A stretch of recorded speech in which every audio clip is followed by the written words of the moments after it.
Hello students, welcome to Learn Me Now. Today we are going to solve model questions set 1 of English subject for class 10th board. तो secondary exam 10th board के exam के लिए Jharkhand academic council ने English का model question release किया है, जिसको आज हम लोग सॉल्व करेंगे। सबसे पहले देखें कि मॉडल क्वेश्चन क्या होता है। ये एक मॉडल है, प्रारूप है, बोर्ड एग्जाम में जैसा क्वेश्चन आएगा उस तरह का। तो इसको प्रैक्टिस करके हम अपना प्रिपरेशन को स्ट्रॉन्ग बनाएंगे कि फाइनल एग्जाम में हम कैसे एग्जाम लिखेंगे। तो इंग्लिश का जो क्वेश्चन पेपर होगा वो 90 मार्क्स का होगा। थ्योरेटिकल 10 मार्क्स का इंटरनल असेसमेंट होगा, जो कि अपने स्कूल से मिलेगा। आपके साल भर के जितने भी एक्टिविटीज़ हैं और अटेंडेंस है या फिर आपका जो रिज़ल्ट है एकेडमिक रिज़ल्ट, उसके अकॉर्डिंग। तो ये 90 मार्क्स के क्वेश्चन को हम कैसे सॉल्व करेंगे उसको आज देखते हैं। तो जनरल इंस्ट्रक्शन सबसे पहले आपके लिए है कि ये क्वेश्चन पेपर 3 सेक्शन में डिवाइडेड है। सेक्शन ए जो रीडिंग सेक्शन है वो 24 मार्क्स का होता है। सेक्शन बी जिसमें राइटिंग, लेटर और पैराग्राफ लिखना और ग्रामर सेक्शन है उसमें 34 मार्क्स का होगा। सेक्शन सी जो लिटरेचर टेक्स्ट बुक है, आपके बुक में से जो क्वेश्चंस आएंगे उसके आंसर करने हैं आपको, उसमें 32 मार्क्स मिलेंगे। तो जितने भी क्वेश्चंस हैं सारे क्वेश्चंस आपको कंपलसरी हैं, सब करने हैं। और मार्जिन के बगल में जो मार्क्स गिवन होंगे वे फुल मार्क्स होंगे। उससे आपको जानना है कि कितने मार्क्स का ये क्वेश्चन है। और आपको ये होप किया जाता है कि आप जितना हो सके अपने लैंग्वेज में आंसर करेंगे। तो लास्ट के वीडियो में हमने देखा कि रीडिंग सेक्शन ए को हम कैसे सॉल्व करेंगे, जो 24 मार्क्स का आता है। इस सेक्शन में हम देखेंगे कि राइटिंग सेक्शन को हम कैसे सॉल्व करेंगे, लेटर कैसे लिखेंगे और पैराग्राफ कैसे लिखेंगे। So let's go to read the question number 18। Write a letter to the editor of a leading newspaper about the electric breakdown in your area in about 150 words. तो ये question में आपको letter लिखना है editor के पास, कोई भी newspaper का एडिटर के पास लेटर लिखना है। सब्जेक्ट आपका क्या है, आपके एरिया में बहुत ज़्यादा इलेक्ट्रिक ब्रेकडाउन होता है, बिजली की आंख मिचौली होती है, उसके बारे में आपको लेटर लिखना है। इसके लिए आपको 5 मार्क्स मिलेंगे जो मार्जिन में गिवन है। तो कोई भी लेटर लिखने जब हम बैठते हैं तो हमें फॉर्मेट याद आ जाता है कि किस फॉर्मेट में लिखना है। तो लेटर आपको मार्जिन्स के बगल से लिखना है, जगह नहीं छोड़ना है। तो फॉर्मल लेटर जो हम लेटर टू एडिटर लिख रहे हैं, इसमें सबसे पहले हमें सेंडर्स एड्रेस लिखना है। सेंडर कौन है, आप, लिखने वाला। तो आपको अपना एड्रेस देना है कि आप कहाँ के रहने वाले हैं, लेटर कहाँ से लिख रहे हैं। तो आप अपना एड्रेस में अपने लोकेलिटी के बारे में लिखेंगे, जैसे कोई एरिया का नाम 15th कृष्णापुरी, देन आप शहर का नाम लिखेंगे रांची और पिन कोड। उसके बाद आप लिखेंगे डेट। सपोज कीजिए कि आज का डेट आप लिखते हैं 1 जून 20, तो उसे आपको फुल फॉर्म में लिखना है 1 जून 2020 मीन्स 2020। तो ये फुल फॉर्म में आपको डेट लिखना है। देन रिसीवर्स एड्रेस, रिसीवर कौन है, जिसको आप लेटर लिख रहे हैं उसका पूरा एड्रेस डेजिग्नेशन के साथ। तो यहाँ आपको लेटर लिखना है एडिटर को। सो आप लिखेंगे द एडिटर, न्यूज़पेपर का नाम द हिंदुस्तान टाइम्स और वो कहाँ का न्यूज़पेपर है, रांची का, देन पिन कोड 834001। अब आता है सब्जेक्ट आपको जो गिवन है ऊपर में, उसमें लिखेंगे आप frequent breakdown in electricity. Then go to salutation, अगला पार्ट होता है सैल्यूटेशन का, जिसमें आप जो आपका रिसीवर है जिसको आप लेटर लिख रहे हैं उसको एड्रेस करेंगे, उसको संबोधित करेंगे, डियर सर। अब आता है बारी बॉडी ऑफ द लेटर का।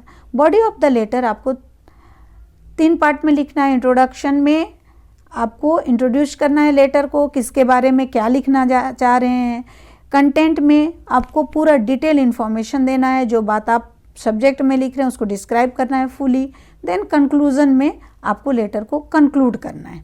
तो ये तीनों पार्ट में आप कैसे स्टार्ट करेंगे, चूँकि ये फॉर्मल लेटर है, आप ऑफिस में लिख रहे हैं तो न्यूज़पेपर में देना है, इसलिए आप लिखेंगे through the columns of your esteemed daily I would like to draw the attention of the electricity board to the poor supply of electricity in our area। तो ये इंट्रोड्यूस कर रहे हैं कि न्यूज़पेपर के थ्रू आप इलेक्ट्रिसिटी बोर्ड का ध्यान आकर्षित कर रहे हैं आपके एरिया के पुअर इलेक्ट्रिसिटी सप्लाई के बारे में। फिर डिटेल्ड बताएंगे कि it has gone bad to worse, मतलब इलेक्ट्रिसिटी का जो कंडीशन है वो बद से बदतर हो गया है। Longer cuts of electricity have cause great suffering to the residents. तो बार बार के जो लंबे लंबे कट के कारण वहाँ के निवासी बहुत परेशानी में हैं। Electricity trips is so common and the voltage often so low that the residents have been forced to buy emergency lights और इन्वर्टर्स। तो लंबे लंबे कट्स और इलेक्ट्रिसिटी ट्रिप, 1 घंटा आना और 1 घंटा बिजली नहीं रहना, ये इतना कॉमन हो गया है, जनरल हो गया है कि लोग परेशान होकर इन्वर्टर या इमरजेंसी लाइट खरीद रहे हैं। अब इलेक्ट्रिसिटी के बगैर क्या हो रहा है? Without electricity there is no tap water, we can't do cooking, drinking और बैथिंग ऑन टाइम। तो बिना इलेक्ट्रिसिटी के बिजली नहीं तो पानी नहीं, और पानी नहीं तो खाना बनाना, पीना, नहाना कोई भी समय पर नहीं हो पाता है। स्टूडेंट्स पर क्या इफेक्ट हो रहा है? The students can't study at night and the shops have to down their shutters early. तो स्टूडेंट्स जो हैं रात में पढ़ाई नहीं कर पा रहे हैं, दुकान अपने गेट जल्दी ही बंद कर ले रहे हैं और दुकान बंद हो जा रहे हैं, रात में लाइट नहीं हो रही, जिससे क्या हो रहा है? Burglaries are increasing in number day by day. दिनों दिन चोरी डकैती की समस्या बढ़ती जा रही है। Street lights are not working properly. Street light भी समय पर अच्छा से काम नहीं कर रहे हैं, मतलब बहुत ही बुरी स्थिति है हमारी लोकेलिटी की। ये कंटेंट हो गया। आप कंक्लूड कैसे करेंगे? कंक्लूड करने के लिए आप अपना मंतव्य, अपना ओपिनियन देंगे। I hope that the concern authorities will take the immediate steps to improve the situation. मैं उम्मीद करता हूँ कि जो कंसर्न अथॉरिटी है, इलेक्ट्रिसिटी डिपार्टमेंट, जिसको ये लेटर जिसके बारे में लिखा जा रहा है, वे जल्द ही इस सिचुएशन के इम्प्रूवमेंट के लिए कुछ कदम उठाएंगे। चूँकि ये फॉर्मल लेटर है तो आप यहाँ थैंक्स जरूर करेंगे, इसलिए आप थैंकिंग यू लिखेंगे। देन आपको कम्प्लीमेंट्री क्लोज करना है, मतलब बड़े ही आदर के साथ लेटर को अंत करना है। इसके लिए आप लिखेंगे योर्स फेथफुली। चूँकि आप उनको अच्छा से नहीं जानते हैं, फेमिलियर नहीं है, इसलिए यहाँ पर फेथफुली लिखेंगे। और देन अपना सिग्नेचर, अपना नाम लिखेंगे। एड्रेस तो आपने पहले ही लिख दिया है सेंडर्स एड्रेस में, इसलिए दोबारा एड्रेस लिखने की आवश्यकता नहीं है। नेक्स्ट हम जाते हैं और में। ये जो लेटर होता है, 2 लेटर आपको आते हैं, दोनों में से एक लेटर लिखने हैं। या तो आप लेटर टू एडिटर यहाँ लिखेंगे या फिर अगला लेटर है आपको हेडमास्टर के पास। Let's see the question. Write an application to the headmaster of your school asking him to make more books available in the school library. आप हेडमास्टर को एप्लीकेशन लिखना है कि आपके लाइब्रेरी में ज़्यादा से ज़्यादा बुक अवेलेबल कराएं। तो चूँकि आप ये हेडमास्टर को लेटर लिख रहे हैं और हेडमास्टर और आप एक ही स्कूल में हैं, इसीलिए आपको सेंडर्स एड्रेस लिखने की आवश्यकता नहीं है। डायरेक्ट रिसीवर्स एड्रेस से आप स्टार्ट करेंगे। रिसीवर्स एड्रेस, रिसीवर कौन है? हेडमास्टर है।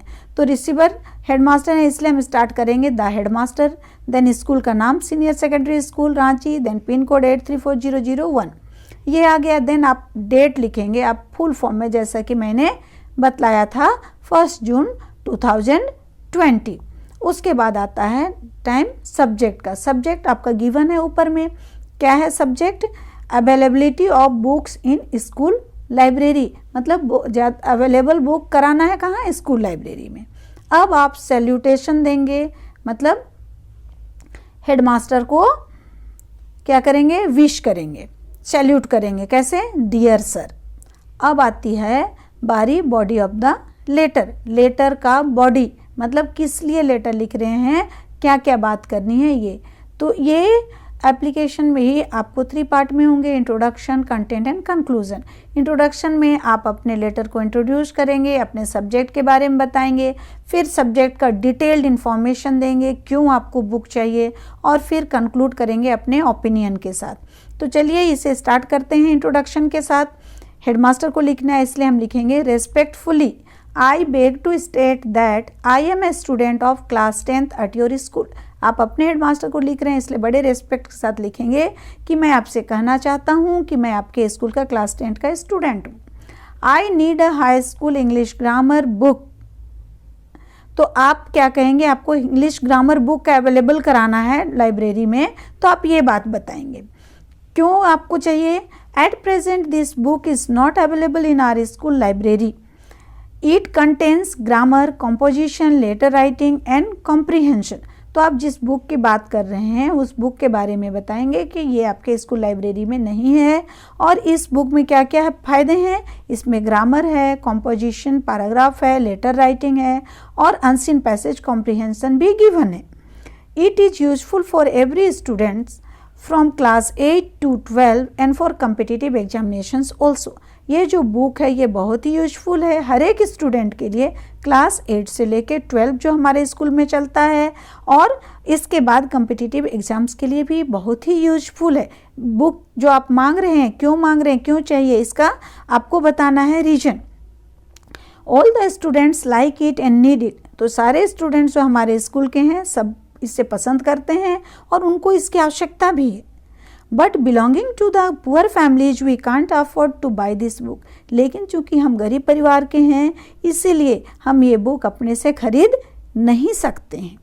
अब आप कंक्लूजन में बताएंगे, therefore I request you kindly buy sufficient copies of this book for the school library. इसीलिए चूंकि हमें ये बुक नीड है, सारे स्टूडेंट इसको पसंद करते हैं, सबको ज़रूरत भी है, इसीलिए आपसे मैं रिक्वेस्ट करता हूँ अपने इस क्लास की तरफ से कि आप स्कूल के लाइब्रेरी में इसका सफिशिएंट कॉपी मतलब काफ़ी मात्रा में इसको खरीद कर दें, जिससे कि हम इसको पढ़ सकें और फ़ायदा ले सकें। चूँकि हम गरीब परिवार के हैं तो अपने से खरीद नहीं सकते, इसीलिए आप हमें ये खरीद कर लाइब्रेरी में दिलाइए और हम इसका यूज़ कर सकें। चूँकि ये फॉर्मल लेटर है तो हम इसमें थैंक्स गिविंग जरूर करेंगे, धन्यवाद देंगे थैंकिंग यू के साथ, और लास्ट में कम्प्लीमेंट्री क्लोज, उन्हें आदर के साथ हम इस लेटर को अंत करेंगे। तो ये होगा योर्स ओबीडियंटली या योर्स ओबीडियंट प्यूपिल। चूँकि हमारे अपने हेडमास्टर हैं, वे हमें जानते हैं और उनके आज्ञाकारी छात्र हैं, इसलिए हम यहाँ ओबीडियंटली लिखेंगे और उसके बाद सिग्नेचर में अपना नाम, क्लास और रोल नंबर सेक्शन भी जरूर डालेंगे, क्योंकि ये अपने स्कूल के हेडमास्टर को लिखा जा रहा है। सो हमें क्या देखना है कि या तो हम लेटर टू एडिटर लिखेंगे या एप्लीकेशन, एक ही लेटर हमें लिखना है 150 वर्ड्स में। नेक्स्ट चलते हैं क्वेश्चन नंबर 19 की ओर। क्वेश्चन नंबर 19 में हमें पैराग्राफ लिखना है। Right a paragraph in about 150 words on any one of the following topics. तो 3 टॉपिक गिवन है जिसमें ABC, इसमें से किसी एक पर हमें पैराग्राफ लिखना है 150 वर्ड्स में और हमें मार्क्स मिलेंगे 5। तो let's start from A number से शुरू करते हैं। एक पैराग्राफ को पहले देखते हैं। The season you like most. तो the season you like most, आपसे कहा जा रहा है कि आप कौन सा सीजन को बहुत ज़्यादा पसंद करते हैं। आप जब आंसर करेंगे तो हेडिंग में लिखेंगे the season I like most, क्योंकि आप पसंद करते हैं, इसलिए यू को आप चेंज करके आई लाइक लिख देंगे। और ये जो पैराग्राफ लिखेंगे तो पैराग्राफ के भी 3 पार्ट होते हैं। पहले इंट्रोडक्शन आता है जिसमें हम इंट्रोड्यूस करते हैं अपने टॉपिक को, अपने सब्जेक्ट मैटर को, और कंटेंट में आप डिटेल्ड इन्फॉर्मेशन देते हैं। फिर कंक्लूजन में आप अपना ओपिनियन के साथ कंक्लूड करते हैं। तो देखें the season I like most में हम कैसे लिखेंगे। इंट्रोडक्शन में हमें लिखना है what do you know about seasons in general. General way में आप सीजन्स के बारे में क्या जानते हैं, ये इंट्रोडक्शन में लिखेंगे। तो आप लिखेंगे there are many seasons in a year like spring season, summer season, rainy season and winter season. तो जनरल वे में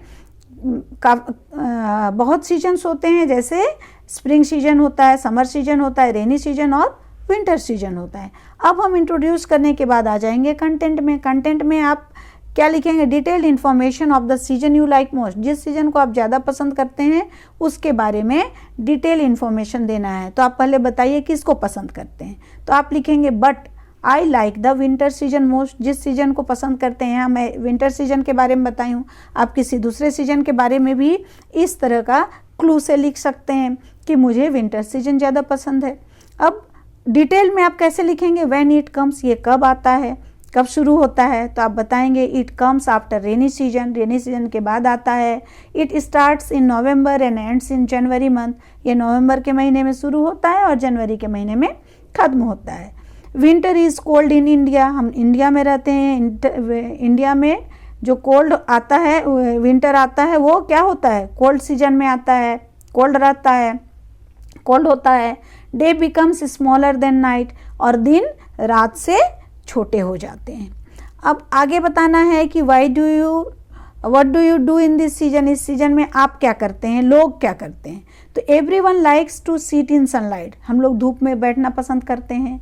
we wear more clothes to protect ourselves, हम लोग अपनी सुरक्षा के लिए, अपने को ठंडा से बचाने के लिए क्या करते हैं, वार्म क्लोथ्स पहनते हैं, ज़्यादा कपड़े पहनते हैं, गर्म कपड़े पहनते हैं।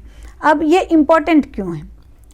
इम्पॉर्टेंट इसलिए है कि we can work almost non stop in winter, हम लोग विंटर सीजन में नॉन स्टॉप काम करते हैं, कपड़े ज़्यादा पहनते हैं, लेकिन हमें आलस नहीं लगता। वी डोंट फील लेजी और टायर्ड एज इन समर, जैसे समर सीजन में हम थक जाते हैं और लेजीनेस फील होता है, थकावट लगती है, आलस लगता है, वो नहीं लगता विंटर सीजन में, इसलिए हम लोग ज़्यादा काम कर पाते हैं। अब ये इम्पॉर्टेंट क्यों है, why it is important, what are the advantages of it, इसके क्या फ़ायदे हैं, क्यों इम्पॉर्टेंट है। तो हम इसमें बताएंगे कि nights are colder than days, रात क्या हो जाता है, दिन से ज़्यादा ठंडे हो जाते हैं। People have to be inside as soon as the nights begin, तो जैसे ही रात होने लगता है लोग घर के अंदर आ जाते हैं। Everyone keeps themselves in quilts and blankets, हर कोई रजाई या कंबल के अंदर घुस जाता है। No one like to move outside after sunset, जैसे ही सूर्यास्त होता है लोग घर से बाहर निकलना पसंद नहीं करते हैं। Winter nights are much more painful for poors and beggars as they have no sufficient warm clothes and good dwelling houses. तो जो गरीब होते हैं या भिखारी होते हैं उनके लिए क्या होता है, ज़्यादा पेनफुल होता है। ये डिसएडवांटेजेस में हम लिखेंगे कि अगर कोई एडवांटेजेस है तो उसके बारे हम लिखेंगे कि गरीबों के लिए और जो बेगर्स होते हैं, भिखारियों के लिए ये ज़्यादा पेनफुल होता है, ज़्यादा दर्दनाक होता है। क्यों तकलीफ़देह होता है? क्योंकि उनके पास काफ़ी मात्रा में गर्म कपड़े नहीं होते और घर अपना नहीं होता, जिसके कारण उन्हें परेशानी होती है। अब इसको कंक्लूड कैसे करेंगे, ये तो हमने डिटेल्ड बता दिया कि विंटर सीजन में क्या अच्छा है क्या बुरा है, सब बता दिया। कंक्लूजन में हम बोलेंगे हमारा अपना opinion, your opinion, why do you like this season, आप ओपिनियन देंगे कंक्लूजन में। In spite of this disadvantages, मतलब ये सारे डिसएडवांटेजेस हैं कि क्या होता है, बहुत ठंड लगती है, हम घर से बाहर नहीं निकल पाते हैं, बाहर जाने का मन नहीं होता है, तो थोड़ा काम में कमी हो जाती है, कुछ काम रह जाते हैं। तो इन सब के बावजूद winter season is pleasant and charming. तो ये डिसएडवांटेजेस होने के बावजूद विंटर सीजन में क्या होता है, काफ़ी सुहावना होता है और इसमें चार्मिंग होती है कि अच्छा लगता है, हमें फ्रेश फील होता है। That is why I like this season the most, और यही कारण है कि मुझे ये सीजन बहुत पसंद है। तो इस तरह के अलग अलग पार्ट में बांटकर अलग अलग क्वेश्चन का आंसर करके आप अपने पैराग्राफ को बहुत ही इंटरेस्टिंग बना सकते हैं और जिससे कि आपको ज़्यादा मार्क्स मिल जाए।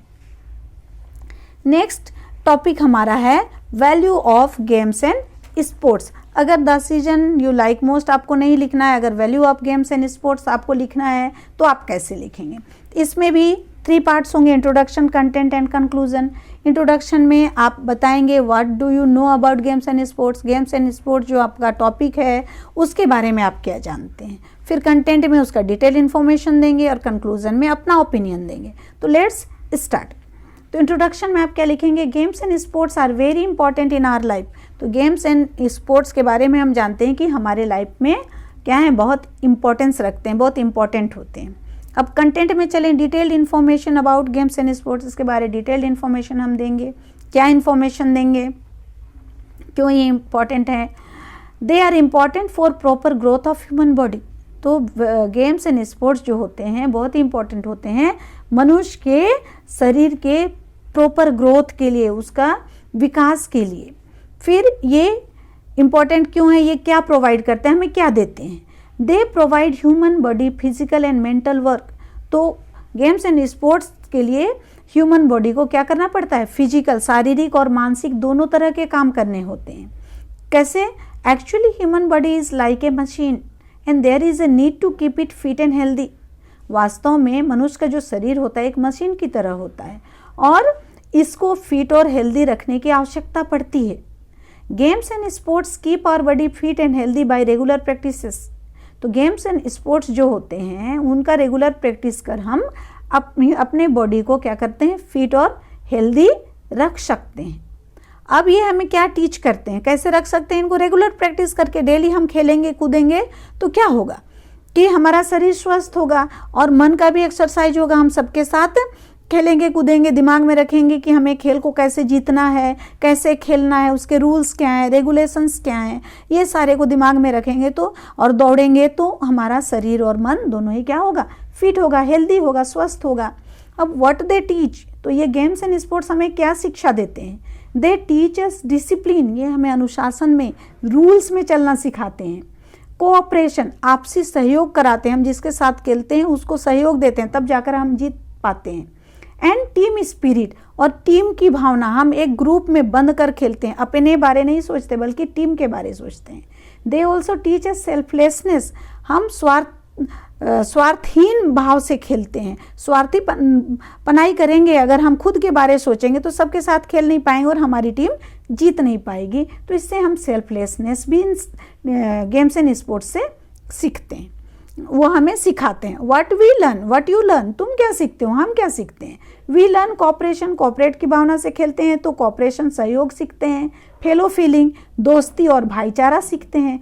एंड म्यूचुअल अंडरस्टैंडिंग, और आपसी समझदारी, एक दूसरे को समझने की, जैसे अगर बॉल वो फेंक रहा है तो हमको कैसे कैच करना है या कैसे जिताने के लिए बॉल को उस तक भेजना है, तो ये सब हम किससे सीखते हैं, गेम्स एंड स्पोर्ट्स से सीखते हैं।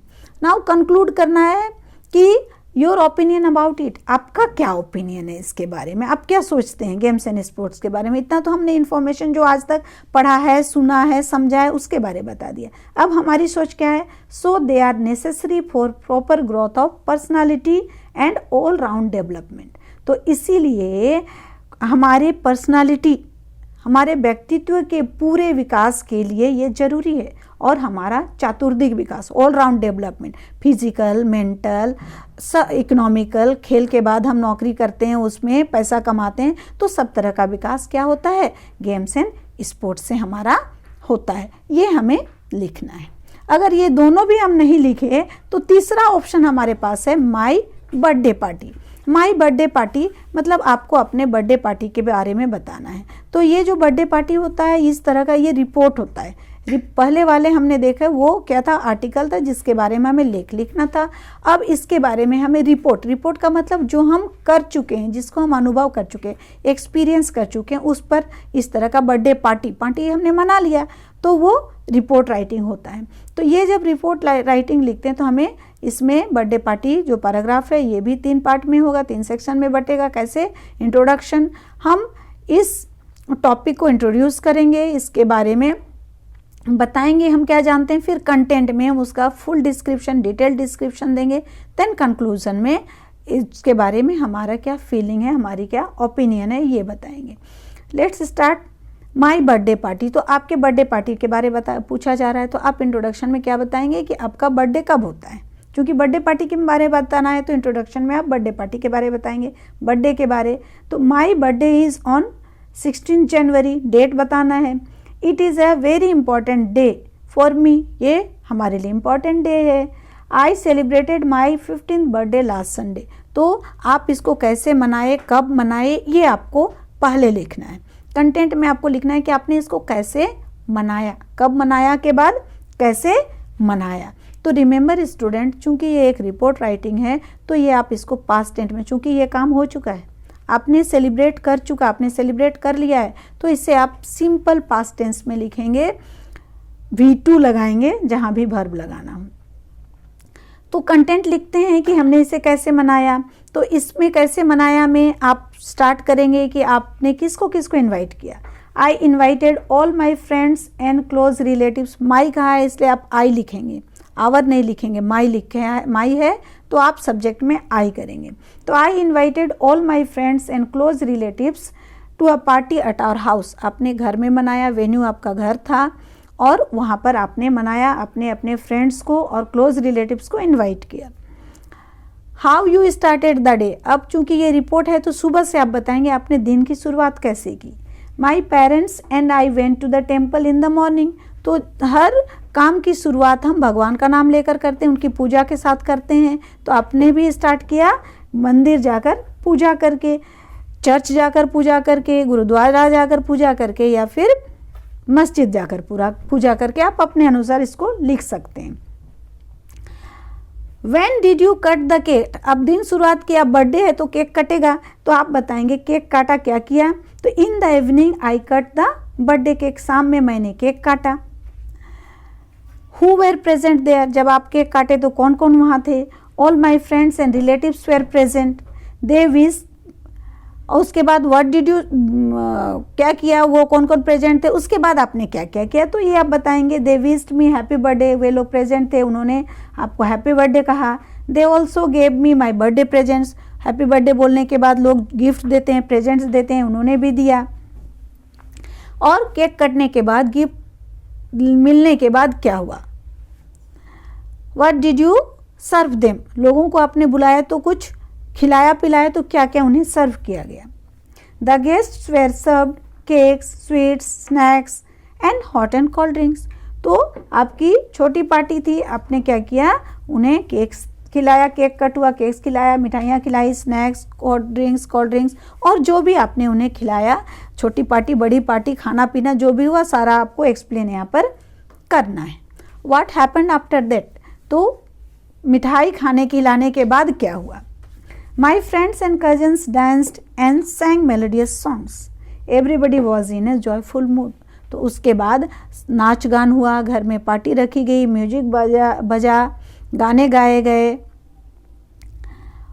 How did you end the day? चूँकि पूरे दिन का आपको बताना है, तो फिर दिन का अंत कैसे हुआ? आपका जो सेलिब्रेशन था बर्थडे पार्टी, उसका लास्ट आपने कैसे किया? तो आपने क्या किया, सारे लोग जॉयफुल मूड में थे, आपने बहुत ही ज़्यादा एंजॉय किया। I enjoy my birthday very much. अब कंक्लूड कैसे करेंगे?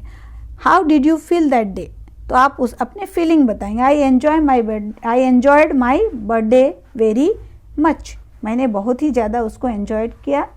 It was the happiest day of my life, आप बताएंगे कि वो जो दिन था बर्थडे का, वो बहुत ही सबसे ज़्यादा खुशी का दिन था, आज तक जितनी खुशियाँ आई सबसे ज़्यादा खुशी का दिन वो था। इस तरह से आप अपने पैराग्राफ को छोटे छोटे टर्म में छोटे छोटे क्वेश्चंस के आंसर देकर कंप्लीट करेंगे। तो 3 पैराग्राफ में से 1 पैराग्राफ लिखना है, 2 लेटर में से 1 लेटर में लिखना है, दोनों 5-5 मार्क्स के, 10 मार्क का राइटिंग सेक्शन होगा। सो स्टूडेंट्स, आई होप कि लेटर लिखना और पैराग्राफ लिखना आप अच्छी तरह सीख चुके हैं और बहुत अच्छे से एग्ज़ाम में लिखेंगे। अब योर टर्न, मेरे वीडियो को कमेंट कीजिए, आपको ये कैसा लगा वीडियो। अगर आपको अच्छा लगा, यूजफुल लगा, पसंद आया तो इसे लाइक करें, अपने फ्रेंड्स से शेयर करें, जिससे कि वे भी इसको सुनकर और सीखकर अच्छे से एग्ज़ाम लिख सकें। और अगर आज तक आपने मेरे वीडियोस को सब्सक्राइब नहीं किया है तो आज ज़रूर से ज़रूर सब्सक्राइब करें, जिससे कि इसके बाद के आने वाले वीडियो का नोटिफिकेशन, जो ग्रामर पोर्शन का वीडियो होगा, उसका नोटिफिकेशन आपको टाइम पर हो सके। थैंक्स।